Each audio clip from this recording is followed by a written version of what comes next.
For 16 years, from 1989 through 2004, Booknotes was C-SPAN's signature author interview program.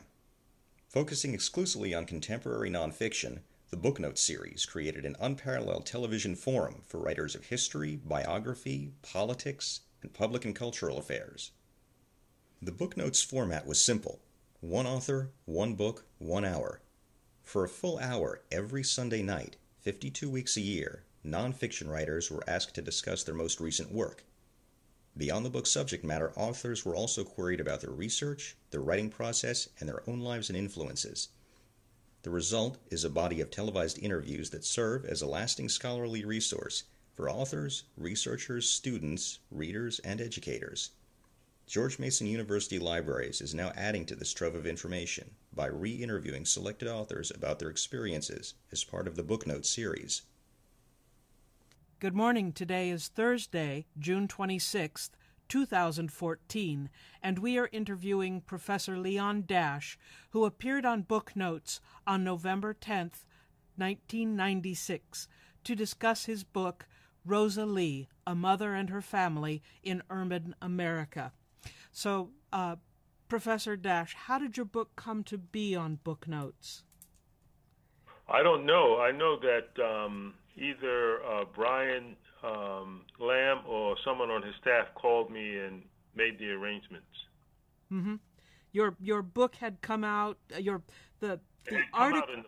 article had come out. What, 2 years before?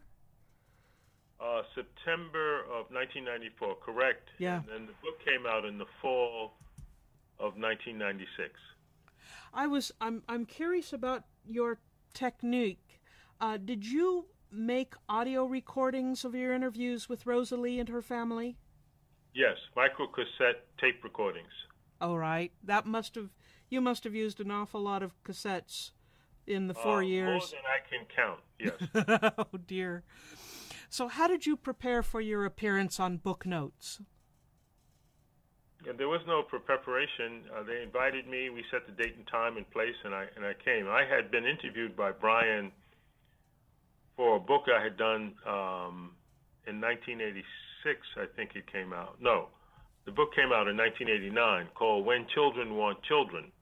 Mm-hmm. And I don't remember if that was on Booknotes or was just a C-SPAN interview, to be candid.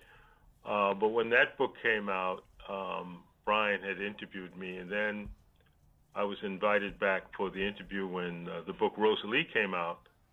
I don't think there was any preparation on my part. I just went and sat in on the interview. All right. What do you remember most about your appearance on the program? I realize this is almost 20 years ago, but if you could please describe your experience, if you remember anything especially interesting. I really don't. I remember that Brian, as always, had read the book, and it was obvious that he had read the book, and asked me questions, what I think was for about an hour, on different aspects of the book and the life of Rosa Lee and her family. I had interviewed over a 4-year period Rosa Lee, all 8 of her adult children, 5 of her 30-odd grandchildren, and 6 of her living 11 brothers and sisters. Mm-hmm. So Booknotes' hour-long format differed greatly from most of the network television interviews, which lasted 3 minutes or less. What do you think are the benefits and or drawbacks of this longer format for the author and for the viewer?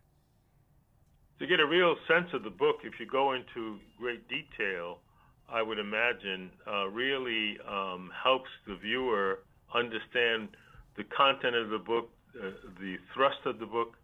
I don't know that comes over in the regular format or the regular commercial format of 3 minutes or less. 3 minutes sounds like a long time. But 3 minutes or less, I was interviewed when the book on adolescent childbearing came out in '89. I was interviewed on an NBC program, I can't remember, it must be Today, by, I can't remember the she's well known, but I don't remember her name. Mm-hmm. And that was a very short format and really didn't cover what the book on adolescent childbearing covered. So the formats were very different, and each provided a different level of information to the audience. Mm-hmm. Well, judging by the extensive marginalia in his books, it appears Mr. Lamb read them thoroughly before the interview. Do you find this to be normal for the interviewers, and how does it change the interview experience? Well, I have been interviewed by a lot of people in terms of the two books all over the country, both in radio and television, and for internet publication. And Brian's interviews were the most extensive interviews that I ever experienced. And most people had a sense of the book, but you could tell they had not really read it because they would falter in the interview after asking one or two questions. That you could tell that they really didn't know what to ask next, and they would ask you a very generalized question,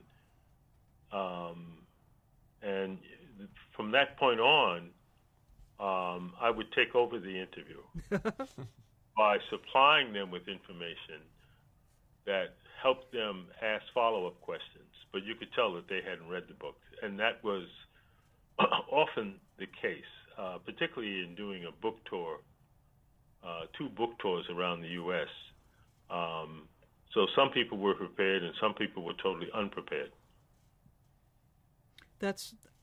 I imagine that's got to be frustrating to get to an interview and be all ready to talk about the book, and then, you know, the interviewer falls away from the process. Right, but from a self-centered point of view, it is frustrating because you're there to talk about your book, and the person hasn't had the time or bothered to read it and doesn't know what to ask about it. Mm-hmm. But that's part of the frustration of a book tour. It's not uncommon. My experience is not an uncommon experience. Well, Mr. Lamb asked about an author's research and writing methods. Do you believe the reading public finds these details about the practice of writing interesting? Do you think other authors or publishers find them interesting? I think some people found, I don't know how many, I don't have an assessment of that, but I find that I'm still getting requests on how to use my interview method. Mm-hmm. And how do I get people to talk so candidly about their vices and missteps in life? And I tell them all, and I teach this methodology now at the University of Illinois journalism program. I tell them all that, you know, it's not a quick interview that will lead you to that kind of revelation. I start out everyone that I interview with 4 set interviews, and each of the interviews are done separately, maybe a week apart. And each one begins at that person's earliest childhood memory in that area. So, and the first interview starts out in a relatively neutral area, and I do the person's school history first. I want them to get accustomed to the rhythm of the conversation because I want to turn it into a conversation rather than an interview. And I want them eventually to lose sight of the digital recorder. I no longer use tape recorders. Now I use a digital recorder. And so we do the school history from the person's earliest childhood memory, and that could be preschool, first grade, or kindergarten. Wherever school began, that's where we would start. And we go through at least the 12 years getting through to high school, or in the case of some of Rosa Lee and some of her children, at the point where they dropped out of school. Then after I complete that, I come back and do another 2-hour interview on growing up in the family, and we start at the same place, the person's earliest childhood memory, growing up in his or her family. And that can be any number of things. The first Christmas, the first Easter, people remember chocolate bunnies, for Easter. Whatever the memory, earliest childhood memory is, that's where we begin, the family history. Then after the family history, we do faith or worldview, the exposure to faith or the non-exposure to faith, whether this person is religious or not, how they were exposed to church, their first visit to any church, or did they attend church school, what do they call Sunday school? Right. And we go through that from their earliest memory of any discussion of faith until the present moment. And then the fourth interview is growing up outside the family. When you begin to acquire some independence, when you can travel on your bicycle away from the vision of your parents and away from the front of the house or the front of the apartment building, where you begin to experience some independence and interact a great deal with peers outside the family. Now, after completing those four interviews, almost classically, contradictions begin to appear between the third and fourth interview. The person begins to subtly and sometimes dramatically contradict what they told you in the first two interviews. And as I tell my students, you don't react to these contradictions. You're happy they have happened because now you know the person is more willing to bring you in closer. And what you've been seeking to achieve in these four interviews is to get the person to partially or fully remove his or her public mask. And it's a mask that we all wear, that we acquire, and that's how we want the world outside of ourselves to see us. But I with my students and with my own work, I want to get something a lot deeper than the public mask. And so when you have these contradictions appear, you don't note them. You might note them to yourself, but your expression doesn't change. You don't tell the person, well, that's not what you told me 2 weeks ago in the school history. You don't even acknowledge that a contradiction has appeared to the person. And then you follow up these first four interviews with countless what I call focused interviews. And one of the first things you do is focus in on one of the contradictions that you've identified. And an example of how you don't call it a contradiction, an example of how you would get into it would be, we discussed your father, and you said your father never attended church with the family because he was always hung over every Sunday morning. Right. And let's talk a bit about that and how that impacted you and the family. And then the person is at a stage where they're ready to talk, where they may not have been in the first two interviews. Now you're doing the fifth interview, what is called the first focus interview. Mm-hmm. Going right into the contradiction because they told you something different about family life in the first two interviews. It was more idyllic. Now they've opened up a window for you to enter, and you begin talking to the person about the father's drinking, and it turns out that it wasn't this weekend drinking, it was daily drinking, and it was full-blown alcoholism, and it was very destructive to the family. Now, none of that, had the interviewer been told, I'm using an exact example, none of that had the interviewer been told in the first two interviews. There was no hint of any disruption in the family. It was almost too perfect. But in the church interview, the third interview, the person being interviewed, she indicated that her father was hung over every Sunday morning. Mm-hmm. So then you begin to think that there's more to this than that, and let's go into this contradiction with the first focus interview. And I want to emphasize the focus interviews go on indefinitely because you, the interviewer, will decide when you will stop, and really you can't get any more. I mean, there isn't any more to get about this person's life. And that at that point, you sit down to write. Mm-hmm. Well, this is an process. It's a long-term process. This is an exhaustive process. This is an amazing amount of work to get people beyond that those memories that they've already established a narrative for, and get beyond that narrative to their more basic reflections. True. Well, this Very is true. Yeah. This is fascinating. I would love to be able to take one of your classes. Mm-hmm. Well, thank you. Come on out. Yeah, I will be at Champaign-Urbana for some research for my own dissertation. But unfortunately, I've got to finish up writing my own research. But right. What is your dissertation on? My dissertation is on 20th century mass communication technology during the Cold War, behind the Iron Curtain. Well, contact me before you come out. I do a lot of travel in and out because I'm doing my own research at the moment. But if you contact me if I'm in town, let's sit down and have a cup of coffee. Sir, I would be honored. Unfortunately, now I have to get back to our book notes.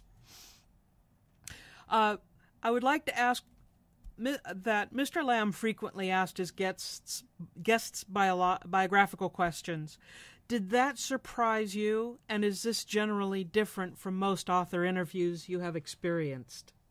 No, people often bring up biographical. I don't know what Brian Lamb has a style that is sort of very neutral in its delivery. So, but often people bring up biographical details to establish your relationship with the people you're writing about.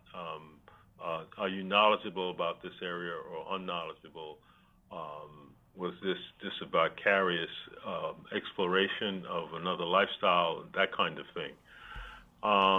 So there are biographical questions that are asked, but they are generally asked to establish whether you have any credibility with the subject matter you're writing about.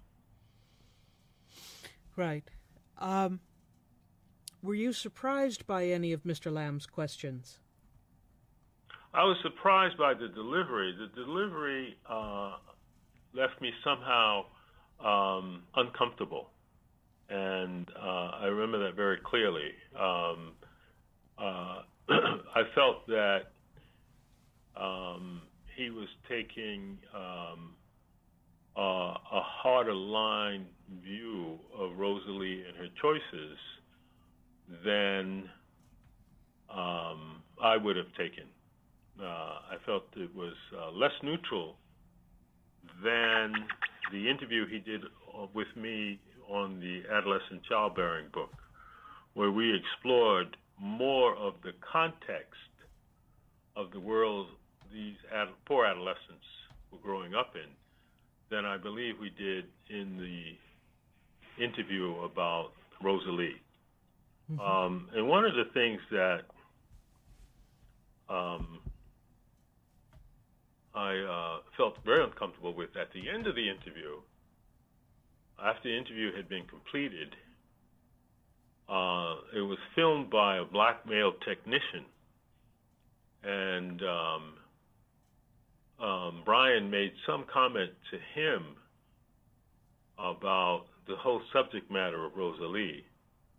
And you could see that the black male technician was also uncomfortable with the entire subject in terms of talking about the black American underclass. So I was a little put off by that. I didn't feel that he had to make that kind of comment to the black male technician. It didn't serve a purpose. Sure, and you had mentioned that there was quite a bit of backlash about your book from the African American middle class. Right, more so with the series that appeared before the book. Right. I think 4,500 people called in, and about a third of them called in with harsh criticisms of the series, and most of those people were middle-class African Americans. It took me 2 months, but I returned every critical phone call. Oh, my goodness. Yeah. In fact, so much time had passed before when I got to the bottom of the list, that I had to remind people what they had said when they called, because they had forgotten they called and they thought I was calling to sell a subscription to the Washington Post. I said, no. I called because you said in your comment that you want a return phone call from me to explain why I did this, and that's why I'm calling you back. So by the second month, I often had to remind people of who I was and what they had called about. But I didn't convert one person to my point of view, that it was necessary to shine a light into this area, which was my underlying purpose. I didn't convert anyone that I called back, but at least they gave me a hearing. And they told me very clearly that they still disagreed with me, but they now understood what my purpose had been. Well, I mean, the book itself, while beautifully written, is a very difficult read. I'm sitting here, privileged to go to a wonderful university a bare 20 miles away from this culture that, unless I had read your book, I would know nothing about. Absolutely nothing. Well, that's the purpose of the book. The book is not written. In one audience that I spoke to in Washington, one of the people who, in the question and answer session, one of the men stood up and shouted at me, you have given me a headache. And I said, well, that was my intention. So I was successful. I didn't want you to walk away from this feeling comfortable. No. And he was sort of stunned that would be my intention. Do you think about the people who the journalists such as Jacob Riis and Nellie Bly, who did essentially some of the same things you did, but 100 years ago? Is that frustrating that you have to repeat that exercise? Well, I don't think Jacob Riis. I model myself after Jacob Riis because, and the second writer I don't know. No, yeah, Nellie Bly, yeah. I don't even know of her, but yeah. Riis had particular issues and stereotypical issues with the black poor that he didn't have with the white poor. Ah, okay. I don't model myself after Jacob Riis. Right. And I've never read I've read one of his works, and that told me enough about his attitude. And so I know of people who have looked at these conditions. I don't think I've read any of them. Right. I do. Wait, I'll take that back. I did read about a guy who wrote about an underclass family in Mount Rainier, Maryland. Right. In the 1950s, a white underclass family. And the name of the book, if I remember correctly, is Perry Street. E-R-R-Y. And that's all I remember about the book. I don't remember the name of the author. But I found it very interesting because he was identifying and characterizing the exact same behavior I found in Rosa Lee's family. But in a white family. Yeah, in a white family. Yes. Yeah, and it becomes very clear from your interview with Mr. Lamb that the problems that we're seeing are not problems of race. Essentially, they're problems of poverty and being the underclass. Although there is a racial component in that, Rosa Lee went through that sharecropper experience, and her mother did. Her mother did. Yeah. Rosa Lee was born in Washington. Her right. mother went through sharecropping, and all of the isolation and marginalization that involved in terms of also not giving them an education. Right.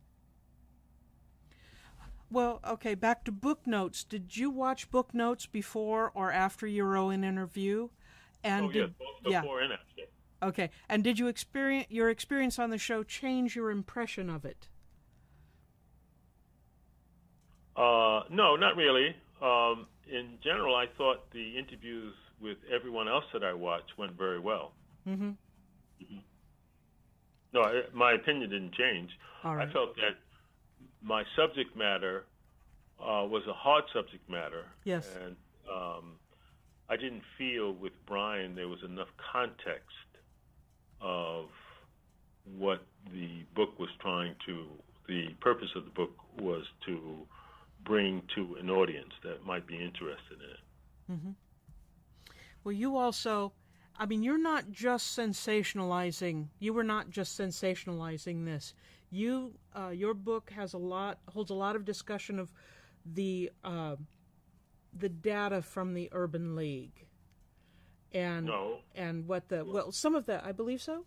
Urban Institute. Urban Institute. I'm very sorry. The Urban Institute. Thank you for correcting me.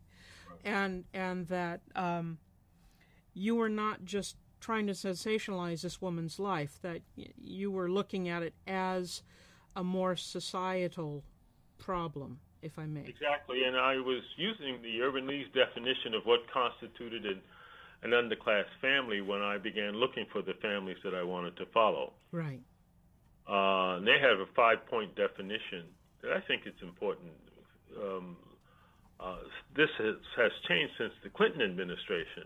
Mm-hmm. But when they first published their first study of the American underclass, I believe it was in December of 1986. It was. They had this characterization that 5 parts of it told me where I should look for the families I wanted to be involved with. And the first characterization was the first part of the definition is that an underclass family is generally female-headed. Right. Second part was welfare dependent. Well, you can't be welfare dependent today, right. But at that time you could be. And then the third part was almost all the adults in the family only have been marginally educated. Mm-hmm. And then the fourth part was most of the adults between the ages of 18 and 65 in the family are generally unemployed or underemployed. Right. And then the fifth part said that one of the aspects of an underclass family is that many members of the family are involved in petty criminal activity to supplement the welfare stipend. And that immediately popped into my head as criminal recidivism, mm-hmm. Cycling in and out of a prison system for petty crimes. Not crimes of violence for which you get long sentences, but petty crimes and property crimes generally, and getting a year sentence or 2-year sentence and then coming back out into the world and starting all over and being rearrested on a new charge. Right. Again, involving petty criminality. So that's why I started looking for the families. I knew that half of the Washington, D.C. prison population was made up of criminal recidivists. Right. So well, that's where I'll go to find the families that I want to follow. Mm-hmm. And I did interviews with 20 men and 20 women in the D.C. jail, and selected 4 families to follow. But once they left jail, at the end of the sentence or under some sort of court release, probation or parole, they were impossible to follow. And Rosa Lee was one of those people who was anchored because she was looking after her 3 grandchildren because her youngest daughter was in jail for selling crack. And so then our relationship developed from there. Well, if I can go back to Booknotes, the Booknotes series focused entirely on nonfiction books published between the late 1980s and 2004. What do you think might be the advantages of an 800-book collection with this focus? Well, I really don't have a thought about it. Okay. Except that it provides a resource for people who are looking at a particular segment of the book market in terms of what was published and what was highly thought of. Would Booknotes say that of course, they haven't approached every nonfiction book that was published in that period, but what was their selection criteria for these 800 books? I'm asking you. Oh, sure. I actually do not know. Mr. Lamb was the one who had final say about which books got in the collection and which books did not. And there was also who could they get a hold of, and how could, making the arrangements to actually physically be on the show. So as far as the selection of the collection, I don't think there was a specific criteria set, and it's certainly not an exhaustive collection. Right, but, I understand that. Yeah. But so the first person I would ask is Brian Lamb. And Sure. What was your criteria in making the final selection of the books that appeared on Booknotes? Mm-hmm. Well, we're going to be talking to some of the production people, the people who actually made the contacts with the publishers and authors. We're starting to interview them tomorrow. So hopefully we can get some insight into that. Well, tell me something. Is Brian Lamb still with C-SPAN? He still is. Sort of He's president emeritus. He's president emeritus. Got emeritus. Right. Oh, okay. That means he's just enjoying life. Yeah. and you ought to put his feet to the fire and say, look, we need an answer to this because we need to understand what your criteria is. I will include that. And tell him that Leon Dash said, put he'll listen to that. Okay, so Brian Lamb and C-SPAN had a rule about Booknotes that authors could only appear on the program one time. If asked, would you have returned for another interview? Well, that confuses me because the interview on the adolescent childbearing book was in '89. Sure. Was that Booknotes? Yeah, that was not Booknotes. That was not Booknotes. That was not Booknotes. No. I understand that. Okay. Yeah. We're just specifically looking at this particular 16-year series as a whole. And give me the year again. Give me the years. They started in the middle of 1989, and then they went to 2004. Now there are now other programs, but just for the sake of these oral histories, we're just looking at the singular Booknotes series, the 16-year series. My book on adolescent childbearing came out in late '89. Interesting. '89. So you're telling me that it started in mid '89? Yeah. No, But it probably was Okay. a different show. It might have been a different show. All right. Essentially. Brian Lamb was the interview on. Yeah. both. Yeah. He did a lot. He did a lot of other things. Okay. During that time. So, was there a difference in sales or national attention for your book after you discussed it with Brian Lamb on Booknotes? I don't think there was a difference in sales. Both books are being purchased today. The Children is in its 4th edition, and that last edition was published by the University of Illinois Press. Right. In 2003, I believe, or 2004. And I'm now in discussions with Penguin about a reprint of Rosa Lee because they have first option. All right. And they're very aggravating because they haven't, through the literary agent, told me yes or no. That they have to discuss it within house. And the discussion is taking a long time. Your asking that question has brought that back to mind, so I'll be calling them later today. Oh, boy. Have you made a decision? Because if they decide, contractually, they have first option. Right. Reprint. So I don't want to violate the terms of the contract, but they're taking a long time to say yes or no. Right. Do you know if your books are being used in classrooms? I do know. I get maybe 2 or 3 inquiries about both When Children Want Children and Rosa Lee each month. Right. From people all over the U.S. And most of those are academics or students, people who were in schools where either one or both of the books were assigned reading. Mm-hmm. Did your experience with Brian Lamb and Booknotes cause you to rethink any of your own approaches or assumptions regarding your research or writing? No. Okay. You were already a very well-established author and journalist, so I wouldn't expect anything. Before I met Brian, yeah. Well, you have an extraordinarily rigorous interview process as it is, so it's fascinating. Well, what have you been working on after this book, and which works are you most pleased with, and why? Well, this came off a 7-year effort to do a documentary film on disability in America. Right. And we never were able to raise the money for it. Oh, how frustrating. $800,000. A lot of lip service, but no. So I pulled the plug on it in January. And now I'm working, but all of the research and the interviews that I've done are all now in the University of Illinois archives, so available to whomever wants to look at it. So it's all been indexed and cataloged and so on. That's a huge job.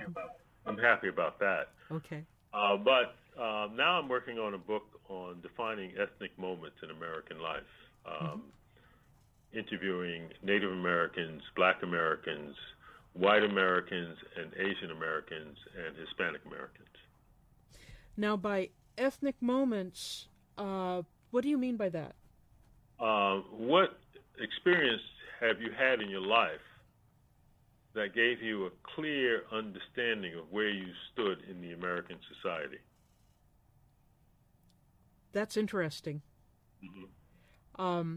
My husband and I, if I might add a personal note, my husband and I have done historical documentaries, and the first one we did was on the Japanese-American internment during World War II, and we interviewed quite a few people who had been in the camps, and we got them to talk about growing up in the Central Valley of California. And one gentleman, we kept, asking, what was it like? And he said, we couldn't use the same swimming pools as the white kids. And he thought for a moment, he said, they treated us like they treated the blacks under Jim Crow. And that was the first time in his life that he had ever realized that. Right. And so I could see where a book or a series of articles or even a documentary on those, what you call ethnic moments, could be extraordinarily powerful. I hope so. It's several years in the making. Right. Yeah, these are not easy programs to do. And they're all over the country. The interviews will be done all over the country, so I have to do it in between teaching and committee work. Right. Right. You're the head of the journalism department now? No. Oh, okay. I'm the director of the Center for Advanced Study. Thank you very much for clarifying that for me. I apologize for not getting your title correct. I have a chair. I'm a Swanland Chair professor. Right. Gives me a research and travel stipend to do this work, and then I'm the director of the Center for Advanced Study, which is a body here at the university that grants release time to junior and senior faculty on a competitive basis, depending on their proposals for what they would use the release time for. And that also, being a member of that center, gives me a second research and travel stipend. And then I'm a professor in the department of journalism Right. in the College of Media. Right. Very good. Well, in your estimation, do you think that Booknotes has had a lasting impact in American society? I think it has, and I think it's missed in terms of the end of, you say it ended in 2004? That's correct. So since then, I think I have seen old interviews replayed. Mm-hmm. Yeah, and I'm always looking for. I'm always paying attention. If I've caught it after the interview has begun, I have to listen closely to try to figure out when this book was published. But I don't understand why it was stopped. I would have assumed that it would have been very, very popular among the part of the society that is very literate. It has been, and you are certainly not the first person we've interviewed who has raised that complaint. Okay, so what did happen? Do you know? No, we don't. Yeah. That would be Bob. Ask Brian Lamb. That's your Yeah. thing.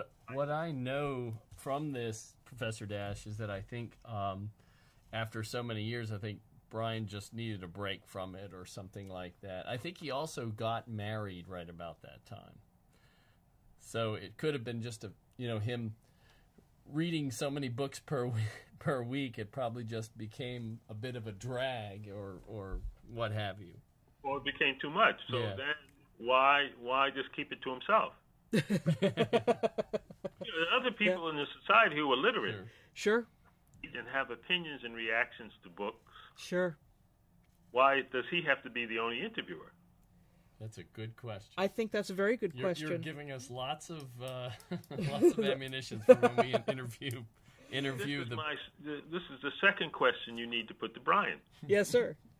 the emeritus director of C-SPAN. Well, we certainly have appreciated that you have taken the time to talk with us about this. I would like to ask, I'm at the end of my scripted questions, except to ask you, is there anything else you would like to add regarding the Booknotes program, C-SPAN, or Brian Lamb? No, I'd like to see it come back. It's been off the air now from what you told me. I didn't know the dates. It's been off the air for a decade. So I'd like to see it come back. I think it was a major public service. That's how I see it. Well, I'm going to formally close our interview for right now by saying, Professor Dash, thank you for agreeing to do this oral history interview and for sharing with us your experiences on this groundbreaking television interview program. Thank you very much, sir. Thank you very much. I've enjoyed it.